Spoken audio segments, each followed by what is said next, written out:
Halo teman-teman Public Investor. Di video ini saya akan menjelaskan tentang struktur market untuk trend bearish. Seperti sebelumnya di video saya minggu lalu, di mana saya sudah menjelaskan beberapa macam trend, yaitu bullish trend atau uptrend, lalu bearish trend atau bearish. Terakhir adalah sideways, di mana tidak ada tren naik maupun turun. Nah, sebelumnya di video saya minggu lalu saya sudah menjelaskan tentang bullish trend. Bagaimana caranya kita menentukan struktur market atau menentukan tren sehingga confirm tren itu berada pada bullish trend. Nah, saat ini saya akan membahas tentang bearish trend. Jadi teman-teman bisa menentukan jika tren yang sudah teman-teman buat, kalau memang itu berada pada bearish trend, lebih baik kita jangan mengikuti tren dulu. Kita keluar dari saham tersebut, kita menunggu di saat yang tepat ketika saham itu sudah berubah tren atau reversal menjadi bullish trend. Nah, kali ini kita akan membahas tentang bearish trend dan bagaimana menentukan strukturnya. Pertama-tama ini saya menggunakan saham Waskita. Nah, di sini ada bearish trend yang cukup besar dari Februari 2018 hingga Maret 2020.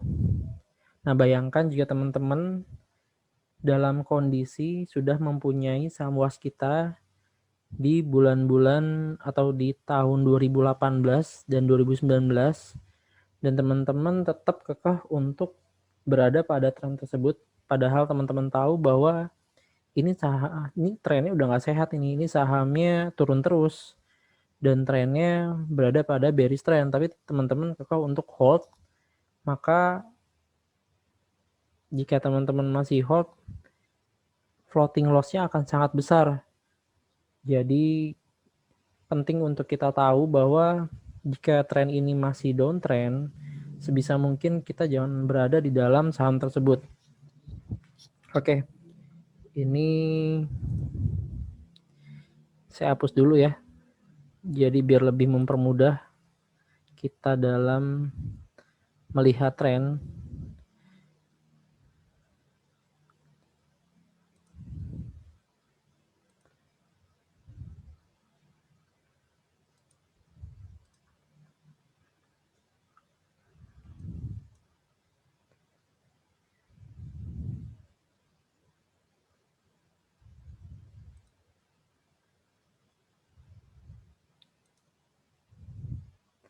Kita pakai aja deh. Jadi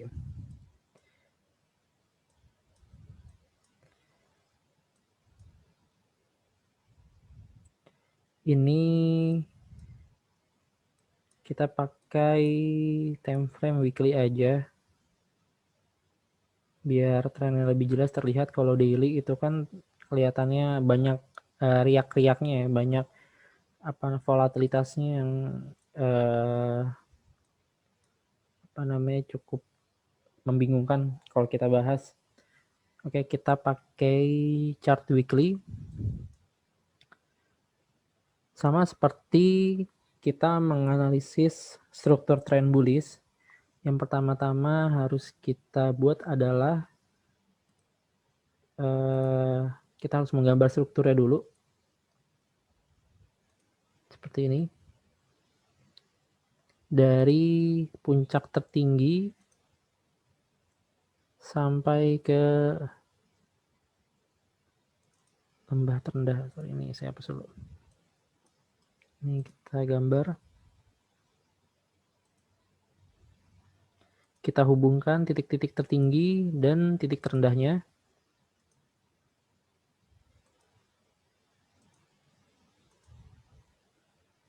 Untuk memudahkan kita dalam menganalisis struktur market atau trend analysis.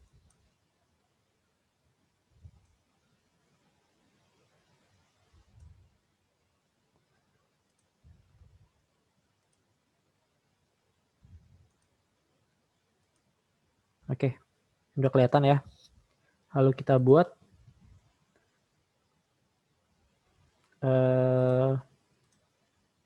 codingnya di sini karena baru kita buat di titik terendah, di titik tertingginya kita buat codingnya peak di sini.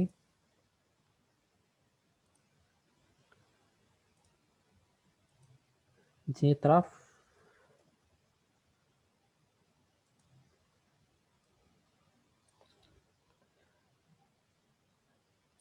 Lalu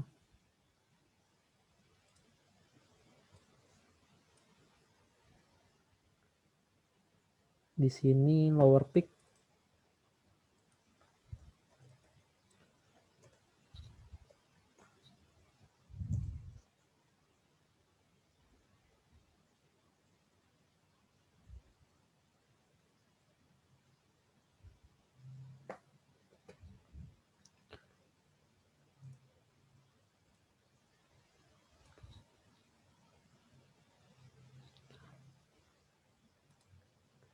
Lalu selanjutnya di sini lower trough.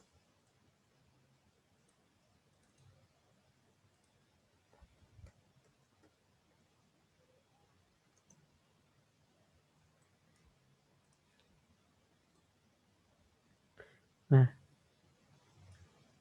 ini kita langsung buat singkatannya aja ya. Untuk awal-awal pahami dulu untuk arti dari P ini peak dan T ini trough. Lalu lower peak.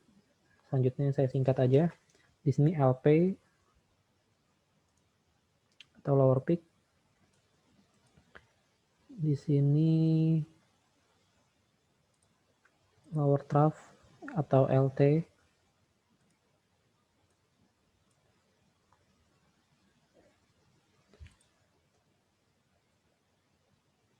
Di sini LP lagi karena ini masih lebih rendah dari ini, bisa dilihat. Kalau saya berikan garis di sini masih lebih rendah.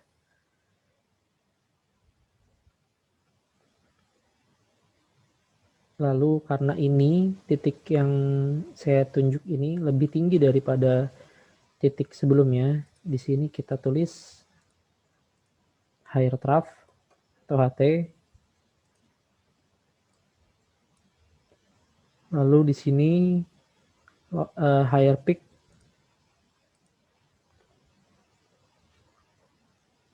atau HP.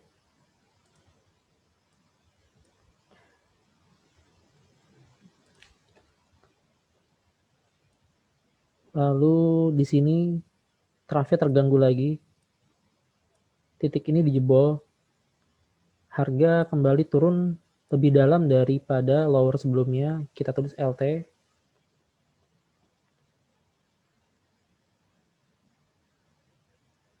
Lalu karena ini titik yang sebelah sini lebih rendah daripada titik di sini, kita tulis lower peak.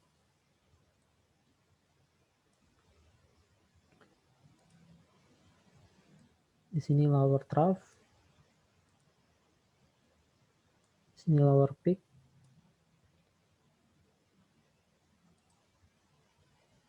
Di sini lower trough. Oke, kita sudah buat codingnya.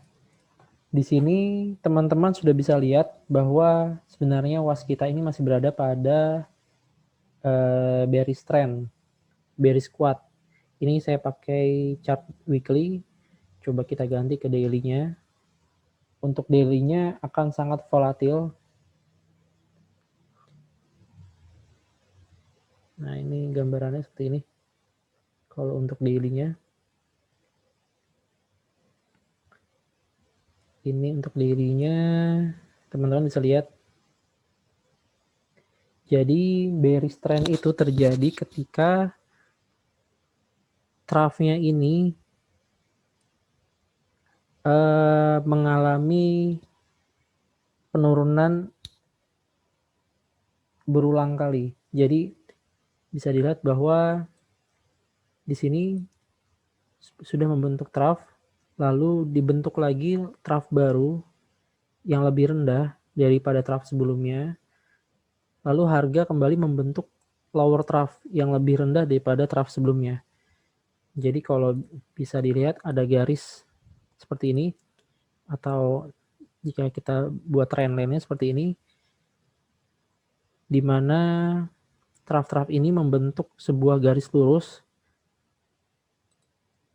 dan peak ini juga sudah membentuk satu buah garis lurus, di mana harga berada pada trend bearish.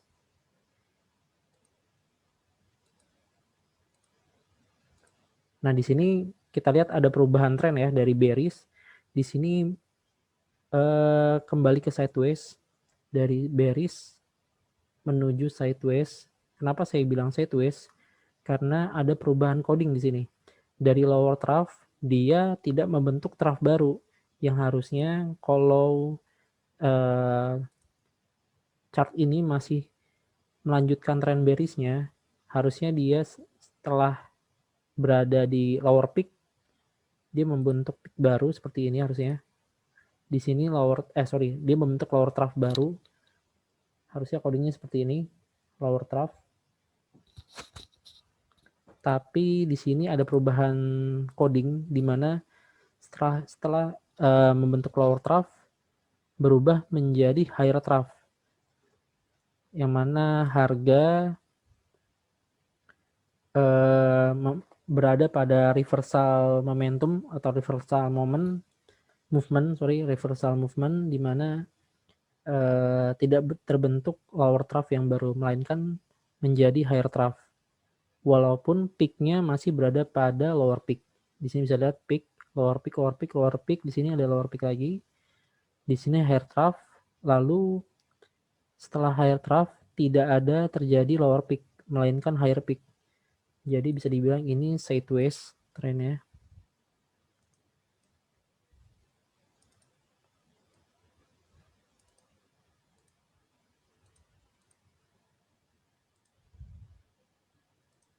Seperti ini.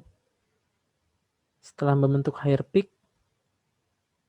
di sini ada gangguan lagi dari codingnya, di mana seharusnya jika terjadi reversal movement, jika terjadi perubahan dari tren menjadi bullish, harusnya trough ini tidak diganggu atau trough ini tidak ditembus, namun melainkan trough ini ditembus dan membentuk trough baru yang lebih rendah atau lower trough di sini.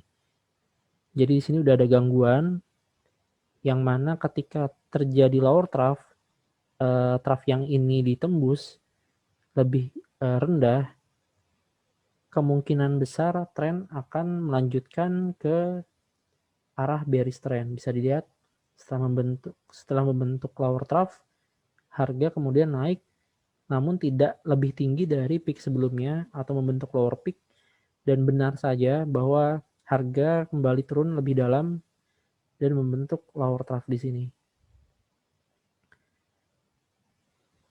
Dan bearish trend masih berlanjut. Lalu setelah membentuk lower trough, tidak disertai dengan higher peak, melainkan lower peak. Jadi peaknya ini tidak bisa membuat peak yang lebih tinggi daripada peak sebelumnya. Jika bisa dilihat seperti ini, jika saya saya buat trend lainnya. Nah, ini merupakan pola bearish downtrend. Jadi teman-teman, jika teman-teman saat ini mempunyai saham yang sedang teman-teman hold di portofolio teman-teman, pastikan trennya itu bukan berada pada bearish, atau teman-teman bisa, untuk mempermudahnya, teman-teman bisa batasi tingkat resiko teman-teman dengan menentukan tingkat resiko dengan garis support. Contohnya seperti ini. Jika teman-teman punya saham waskita di bulan Mei 2019, pastikan support ini tidak diganggu. Jika support ini ditembus, ini contohnya di sini ada support.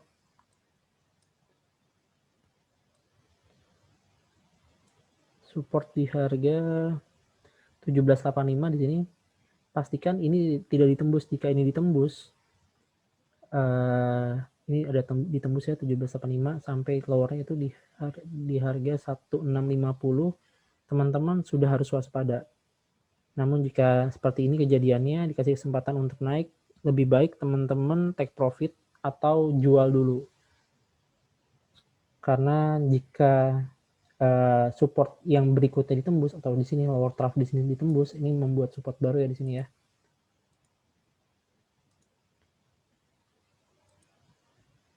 Nah, ini jika support berikutnya ditembus di level 1645, maka harga akan melanjutkan penurunan lebih dalam atau ke trough yang lebih dalam atau membentuk lower trough. Di sini tembus support, harga melanjutkan penurunan lebih dalam di sini.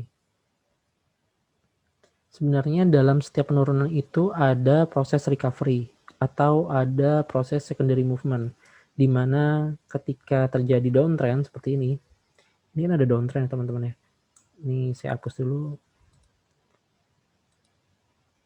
Ini saya tambahin aja.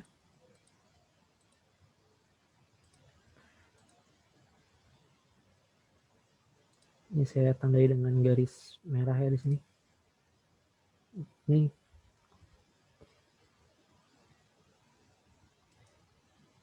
garis oranye ini saya ganti aja biar lebih kelihatan pakai garis biru ya. Nih, jika terjadi downtrend yang sangat besar, penurunan yang sangat besar, ini bisa dilihat dengan garis biru, garis panah biru. Sebenarnya masih ada kesempatan teman-teman bisa untuk recovery saham teman-teman. Jadi jangan terlalu panik juga. Pastikan jika teman-teman sudah ternyata sudah menembus itu ya level supportnya, tapi memang strategi teman-teman untuk buy and hold jangan terlalu panik, karena kalau memang untuk investasi jangka panjang, teman-teman bisa mengambil momentum ketika harga itu sudah berada pada lower trough-nya atau sudah menuju harga sudah menuju reversal seperti ini. Ini ketika harga turun sudah berada di lower trough-nya di sini nih, di titik ini, dan sudah terjadi kenaikan. Kan kita tahunya harga itu sudah berada di lower trough setelah harga itu keesokan harinya mengalami kenaikan ya. Nah, teman-teman bisa average buy di sini atau teman-teman bisa mulai mencicil jual di sini. Karena di sini ada proses recovery atau secondary movement. Ini saya tunjukkan dengan garis warna merah. Nah, ini namanya yang disebut garis atau pergerakan secondary movement, di mana harga bergerak naik untuk sementara pada pola bearish downtrend. Harga naik sementara, namun setelah naik sementara atau pergerakan secondary, harga kembali melanjutkan penurunan karena trennya sudah terlihat bahwa ini bearish. Jadi harga naik untuk sementara dan lalu melanjutkan untuk penurunan di sini. Ini saya garis pakai warna kuning. Nah, melanjutkan penurunan. Teman-teman bisa jual di level ini jika teman-teman berniat untuk switching saham dan ini sudah terlalu dalam untuk teman-teman hold. Teman-teman bisa jual pada saat recovery atau secondary movement, karena jika teman-teman tetap hold atau average buy, maka teman-teman akan terbawa oleh pola bearish downtrend-nya atau primary movement-nya di sini. Oke, sekian penjelasan dari saya tentang struktur market bearish downtrend. Semoga teman-teman bisa menentukan tren dari saham yang teman-teman sudah pilih dan jangan sampai terkecoh dengan pergerakan tren. Oke, terima kasih atas perhatiannya dan sampai jumpa di video berikutnya.